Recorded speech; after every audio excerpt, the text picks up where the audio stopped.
Welcome back to It Resolves, where we play a new deck every single day. Today's deck is Cleric Tribal. What is going on, everybody, and welcome back to another standard gameplay video. I hope you guys are doing well. Hope your week is going very well. I am trying to pre-record because I've been behind for the last couple days, so we're jumping back into it. I am very excited because today we do get to expand upon clerics a little bit. It's been a while since we played one of these kinds of decks. Very life-gainy style build. This is Legend VD's version of the list, and you'll notice some really interesting things about it that we'll talk about as we go through. But the essential goal of this list is to play some early drops, early one drops in particular, like Lunarch Veteran, Traveling Minister, gains us some life, ideally getting counters on things like Voice of the Blessed that can get to a point where we can take over the game. Now, one of the best cards in this deck is the Sadistic Pilgrim. It's a 2/2 for 2 with Death Touch. Whenever another creature enters the battlefield under your control, you gain a life, but whenever a creature you control dies, the opponent loses a life. So this is kind of pulling double duty for us. Additionally, we do have Shadowrite Priest, which is probably the most crucial card in the list.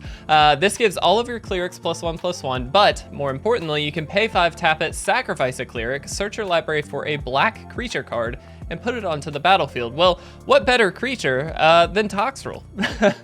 I know it seems out of place here, but surprise slug, we can get this guy down, which is absolutely amazing, obviously, for a multitude of reasons. One, it's just a giant creature, but two, it actually deals with the opposing creatures quite well, and I think in today's meta right now, we're seeing a lot more of these creature style decks, these go-wide decks, things that Toxrill should be able to handle pretty well. So that's certainly the goal. We do have a couple of interesting little pieces. So Inspiring Overseer can draw us a card. Markov Purifier also allows us some card draw opportunity. Anointed Peacekeeper is going to kind of pick apart the opponent's hand and slow them down to a point where we can hopefully take the game over. This Missionary here does allow us to bring a creature card back and throw it into our hand if we would like. Otherwise, it's just a nice little 2/3 lifelinker. Sarah Paragon is going to allow us to replay a lot of things as well. And then, of course, the Wandering Emperor is a really good catch-all for the list. Another interesting card that I don't believe I've ever really played with is Jaren Corrupted Bishop. When it enters the battlefield or another non-token human you control dies, you lose a life and then you create a 1/1 creature token. You can pay 2, target human you control gains lifelink until the end of the turn. And then at the beginning of your end step, if you have exactly 13 life, you can pay 6. And if you do, you transform it into the big daddy demon of the Corruptor. I don't even know. Ormendal, I guess I'm saying that correctly. 6/6 flying, trample, lifelink, sack a creature, draw a card. Very, very powerful. So that's the deck, guys. It's pretty straightforward, gonna be kind of interesting, and hopefully a little bit fun. So let's see what we can do. Let's have some fun with this one. And again, Legend VD, thank you so much for, of course, sharing this list over on Aether Hub. Hopefully we can get some wins. All right, guys, and here we are for game number 1. This is probably a perfectly fine keep. We do need a couple extra lands here, and ideally a black source that won't be pinging us. However, we do have a nice Lunarch Veteran into Voice of the Blessed, which is literally the exact perfect start. So hopefully we can manage to get somewhere with this. Let's see, it looks like it is going to be mono red, which is a little scary for sure. I don't love playing mono red or playing against mono red with a deck like this. The bonus being, though, of course, that we do gain life pretty easily. So it's more just a matter of can they kill the Voice of the Blessed before it gets enough counters on it. One more land would be amazing. That would be really, really helpful. We definitely need an extra land. Jaren does work as a really good way of kind of ramping out some creatures, though. So it enters the battlefield or another non-to, yeah. So you do get that extra 1/1 as you play Jaren, which is just helpful. Of course, we're just going to take, we can't really do anything about this. So we take that and hopefully, no. Okay. Well, that's not what you want, but let's go ahead and attack in. We don't really have a better option. Assuming they might have a removal spell for at least something here. But they are going to just take it. We are leaving up the Infernal Grasp this turn because we just don't have another option, honestly. Nice, that's a great option. Yeah, I'm gonna go ahead and kill the Squee here. They do get the opportunity to replay Squee, of course, later on. But They are not going to have too many other cards in their graveyard, most likely, given we really don't remove that many cards in general. All right, cool. Let's throw this down. This is going to, again, just gain us some life, which is exactly what we need. And let's go ahead and attack it. Cool. Easy enough. The missionary is really nice in general to just get out anytime against mono red because of that lifelink. So this is going to give us the opportunity to attack in as well as gain life that route. So again, still a land is like #1 on the list here. Unfortunately, we are just not having too great a luck there, but I'm not going to block. I'm going to take this and hope for the best. Oh my goodness. We had this issue yesterday with the Orzhov control deck that we played, but that's fine. Get another counter here. That's helpful. One more land would be good because it would give this vigilance and flying. So it would give us quite a number of very solid outs here. But I think, you know, it's just all we can really do. This feels so bad. I don't know the land count Legend VD threw in this. I'm assuming, ooh, if they have any burn spell, they just kill us. Ah, really? Antagonized, sure, okay. Fair enough, that was just unlucky. It is what it is. Let's go ahead and get into game 2. This month's Patreon rewards features the amazing tutor pack with some of the most powerful tutors in Magic's history. If you'd like to learn more or sign up today, please visit our Patreon at patreon.com/itresolves. All right, guys, here we are for game number 2. And I mean, I guess we can keep this. It's a little tricky, but we do have all the lands we need at the very least. We are missing the kind of 1-drop life gainer opportunity, which is obviously kind of the best turn 1 we can have. But that's okay. We do have some very solid turn 2s, so we'll certainly do the best we can here. So the plan will be to get a plains, so we do have double white for that Voice of the Blessed. That's obviously pretty important for us, but we'll see what the opponent is up to. Green source, okay. I think the plan, okay, it's the enchantments list. Certainly don't love to see the enchantments list in general, but the plan I think will be, let's play Voice of the Blessed. Next turn we can play that Inspiring Overseer, and ideally start to gain a little bit of life off of that, draw further into the deck, and hopefully get somewhere with that. So we will see. All right, kind of curious to see if they attack here. Part of me wonders if they do, if we're actually meant to block. I know that sounds kind of crazy with a Voice of the Blessed, but that Generous Visitor is certainly an interesting card for us to have to try and fight. But we'll see. They are gonna attack. This might be a mistake, but I'm gonna take that mistake. Only from the standpoint of I'm not particularly interested in allowing them the opportunity of just continuously throwing counters around. I think that's actually a pretty big problem for us. I think it's just Circle of Confinement. Cool. So that's really nice. It just kind of slows down these Circle of Confinements a little bit. It also makes it just tricky for them to be able to deal with a whole lot. So we will see. Removal is certainly something we have to get out of the way of, given the fact that we've got so many creatures. But they do... Oh, they only had one green source. That's helpful to know. Okay, sick. So...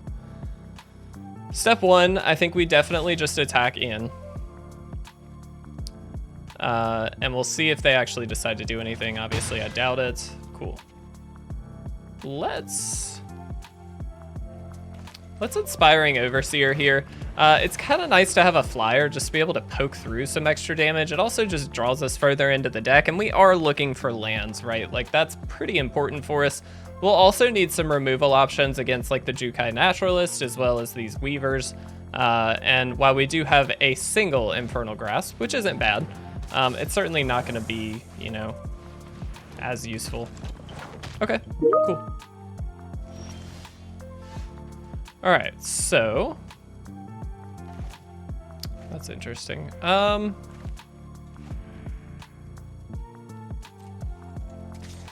So I'm going to attack in here. We'll see what they actually decide to do. My thought being I can Infernal Grasp at instant speed here, so I'm not overly concerned with what they would do.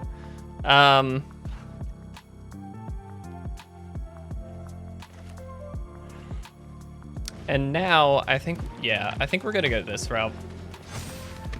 I guess technically we should have done that first, but we wouldn't have been able to leave up the Infernal Grasp. And so I was kind of hoping just to see if they would kind of lose the, or not think about that, I suppose would be the best option. But again, so this cheapens it up, so they do get to play one, but they can't copy this, which is actually really helpful. Sure. Very good. Okay, so chances are we are going to lose some of these things anyway. I am gonna take the block. I know we're being very aggressive with our blocks here, guys, but given we just don't have that much mana, and they are cheapening up literally all of their spells, I feel like it's probably worth it to do something here.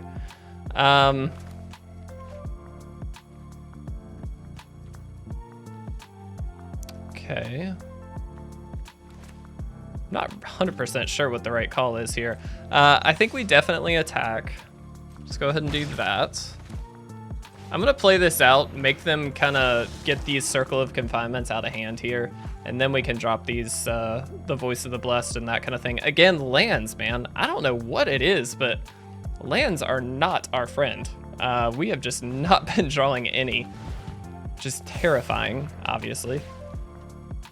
Yep, so I'm assuming they just take the Purifier. It's the lifelinker.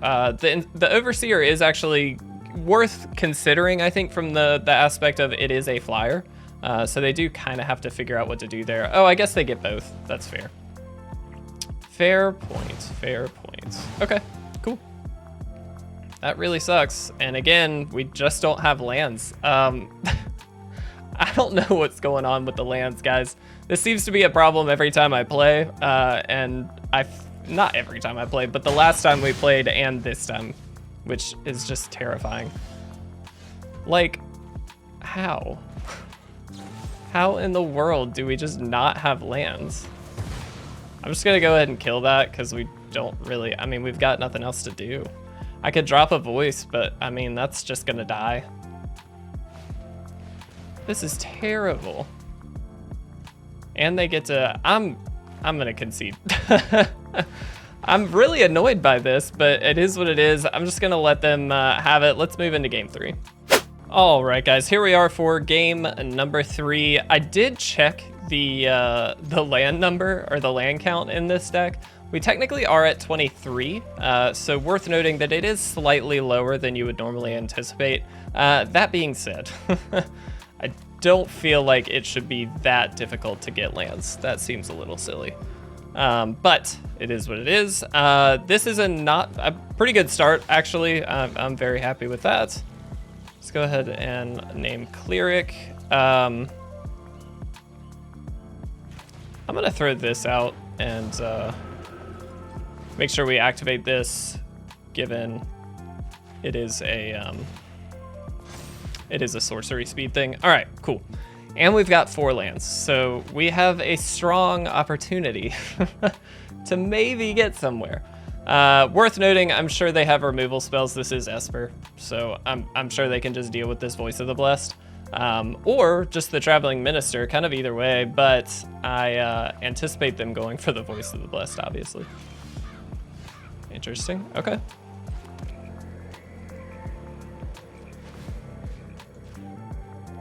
See what they do. I'm anticipating them killing it. No? Let's go ahead and try for a Sadistic Pilgrim, anticipating maybe a Make Disappear. Wouldn't be terribly surprised. I want to do this pre-combat in case this dies, is the idea. So this is kind of forcing the removal spell now. We'll see. We will see. Can't believe how... And yesterday's video, if you guys did watch yesterday's video, it was Orzhov Control, so we're kind of on an Orzhov binge here. But that deck, really fun deck. It worked great in practice. I only tested a handful of games, but it was like pretty solid. And it just did not work in video. It like completely flopped mostly because it had no lands, which was very frustrating. But you know, it is what it is. Can't help it. All right, so curious to see what they actually kill here. Again, I'm anticipating they have some removal spell. Even if it's like a Path of Peril or something along those lines. No, they're just gonna Silver Scrutiny. Weird that they did that at that time. Doesn't seem like the right time to do it, but that's cool. This also is a bit risky for obvious reasons, but we're doing it. Let's get an attack for 7 in. It's a pretty solid one. And we do have a 5th land, so that's helpful. Honestly, I really hope they just don't sweep. That's kind of the only thing that worries me. I completely anticipate them having a sweeper. But it is what it is. At least we got to play this game. That's helpful. Okay, no, they only have 1. That's fascinating. Let's go ahead and do this. We'll throw it here.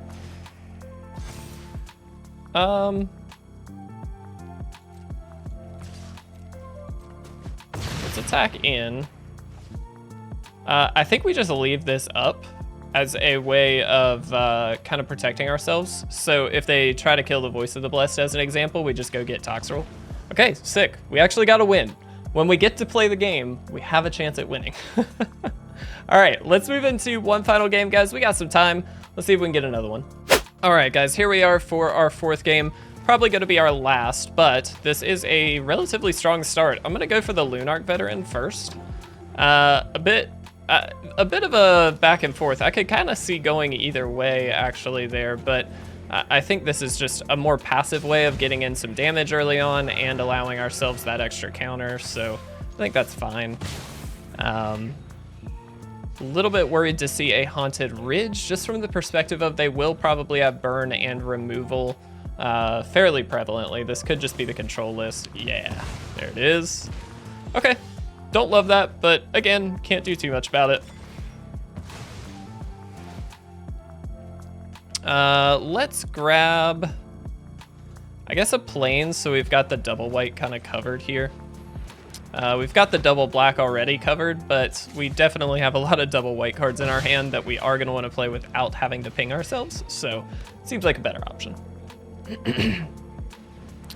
Nice. Okay. So the question becomes, do we want to go for the Wandering Emperor or the Sarah Paragon? I'm going to go here. That was silly. I should have just not done anything. All right, that's fine. I am gonna actually attack in here. They can block and trade, but we get to replay, which is fine by me. I just wanted the opportunity to use up some mana because I technically should have just left up Wandering Emperor, I think, but that's fine. This is also just a flyer that they're not gonna have an easy time blocking at the very least. So in terms of throwing that +1/+0 onto a creature, it's kind of nice to have a flyer to go to and be able to hopefully get around some of that. Cool. I'm gonna be pretty straightforward here and attack. I'm a little worried about playing that Sarah Paragon out right now, so I think I'm just gonna go for the safe Wandering Emperor play. It just allows us to kind of get around whatever they decide to do and hopefully make some big moves. I'm assuming this is just the Anvil deck, Rakdos Anvil, which is terrifying, but woohoo, yeah. Braids is really, really good. For anybody that doesn't know, this card is stupidly good. Curious to see if they do attack in. They do. So in response, we are going to throw this out there. We actually have a bit of a decision to make, but I think I will just take the safe play and exile this. Generally, it's a little bit, like, in that scenario, technically it's not incorrect, I don't think, to just drop a 2/2 and be able to just kind of free block that. We gain a life off of that anyway, and so it just allows us that opportunity, but I think this was just a better option. All right, let's plus up. Let's throw a counter here. Again, just trying to push through a little bit of extra damage here. Cool. Now I will play the Sarah Paragon, knowing that, you know, we might be able to get that Voice of the Blessed back. It's also just a really good blocker, and we get a land out of the deal, so I'll take that. I think here we're kind of still on just white source territory. We really don't need too many black sources, I don't think, so I'm not overly concerned about that. Yep. This is really scary because eventually what they're able to do is copy a creature, sack it to the Braids token, the token I mean, and then get a lot of extra value. This is also scary. Okay. I'm assuming they're just gonna take out Sarah Paragon. Yeah. They did skip the initial Ornithopter though, which is kind of helpful. Just from the perspective of they don't get like a freebie sacrifice, because any of these sacrificing are actually kind of important. Okay, sure. Do it. Now I just really hope we get another Wandering Emperor so we can exile this. Or really any removal spell, but that definitely would be like the best. Exiling a Braids is always a good feeling. All right, we also can just kicker this missionary to get something back here, so we've got some outs, or at least some plays. We're gonna sacrifice. This just deals damage to us since we don't have an artifact, worth noting. Oh. Well, that's pretty important. Okay. I'm gonna keep this going. I don't really see a reason not to. Let's attack.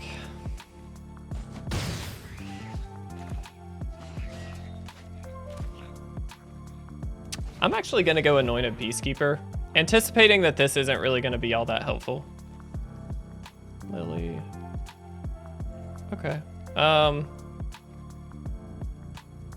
think it's Ob Nixilis. Yeah, I think that's probably the right-ish play. And I'm just gonna throw this out. Normally I wouldn't, knowing that we've got a Sarah Paragon in play and they have a Lily in hand. Like, this is probably not the best play. But they are at 8, so I'm kind of in the mode of like, let's just finish them off if we can. We might not be able to, but that's fine. All right, cool. Yep, so they get a blood token. They can use this to kill something. They've got plenty of outs here. Kind of curious to see if they do play that Liliana. That would be a really solid play to get this last card out of hand, I'm not gonna lie. Okay. We do have the gain life going for us pretty strongly, which is nice, but don't think it's gonna work too well for us. Okay. I'm not gonna block. I'm just gonna take 4. Not really overly concerned about 4 damage given we're at 33. Again, really curious to see which Planeswalker, if either one. Yeah, they are gonna go for 1. Okay. Yeah. We might have like accidentally faked them out a little bit. Lily definitely would have been a scarier one to get this Sarah Paragon out of hand. However, obviously Ob Nixilis is better at like closing out the game. I'm gonna decline. They don't have enough mana. And they did play their, no, they didn't play their land this turn. Okay, well, now they get to do both, so that's fine.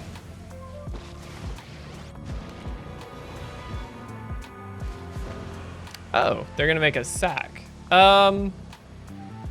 Interesting. Okay, I think it's just the veteran. That was a bit of an odd play. I don't know. I don't know that I would have done that. I think I would have gotten the last card out of hand for sure. But that's fine. Let's get Sarah Paragon down. Let's get, yeah, we'll just get Voice of the Blessed down. Fortunately, not much of a better option there. All right, so the question is, what do we attack? Truthfully, I think it's just them. We are in the camp of we have to kill them as quickly as we can. And next turn, we now have lethal on board with Sarah Paragon plus the Phantom. They do have the option of killing one of these if they'd like, which is perfectly fine. Oh, both of them if they wanted. Yep. Very good. Well done, opponent. Okay. Yeah. Thankfully, we don't have a card to discard, so like this is a bit more of just a a hit to them. But I mean, again, we're probably still gonna end up losing this game. They can start plussing up to gain life now as well, which is quite nice for them.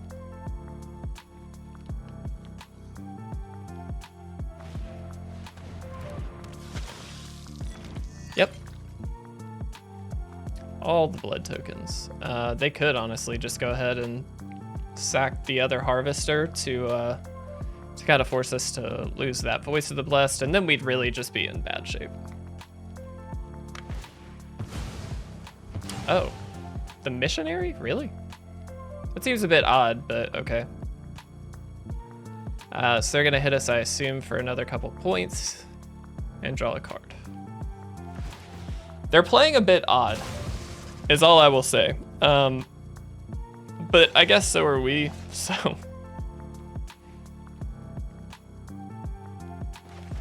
Minister, yeah. We are not gonna be able to close out this game. There's just no way.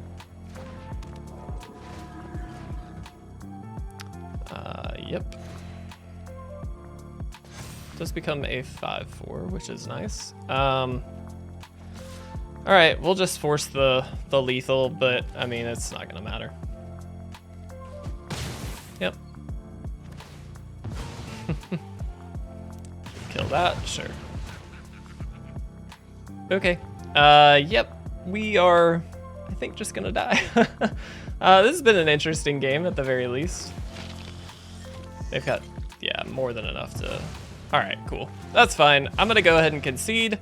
Interesting. All right, let's wrap this one up. All right, so a couple things we didn't get to do in the first couple games, play lands. Kind of crucial as it turns out. Secondly, we did not actually get the Toxrill play off. I guess technically at one point we could have, but we actually won the game in that instance, and so we didn't really need it. That being said, it would still have been kind of cool to see. So Legend VD, thank you so much again for sharing this list. I do appreciate it. I think it's fine. I don't think it's as good as Clerics decks obviously have been in the past. We used to have things like the 2/4 Angel that comes, Righteous Valkyrie. We used to have a lot more that like gained life on a regular basis and made it a little bit easier to kind of buffer that life total and get the Voice of the Blessed in a position where it can really take over quickly. And so it is what it is. I think that's just a state of the card pool that we have right now. Additionally, I do think, you know, given a larger subset of games, I think this deck would have done a lot better. I honestly think that from the perspective of there are some really good big plays that this deck can pull off that we just didn't get to see because we didn't have the lands in the first couple of games there, truthfully. So it is what it is. It's fine. Regardless, it was still a fun deck to try. And again, Legend VD, I do appreciate it, man. Thank you guys for watching. I really do appreciate it. Hopefully we will be back tomorrow. I think we are going to be playing a Azorius Affinity deck. We'll also have an MTG and Chill video up for that if it's not already, which is just a blast. That deck has been amazing. So highly encourage you guys to check that out tomorrow, but thank you guys again. I'll see you hopefully then.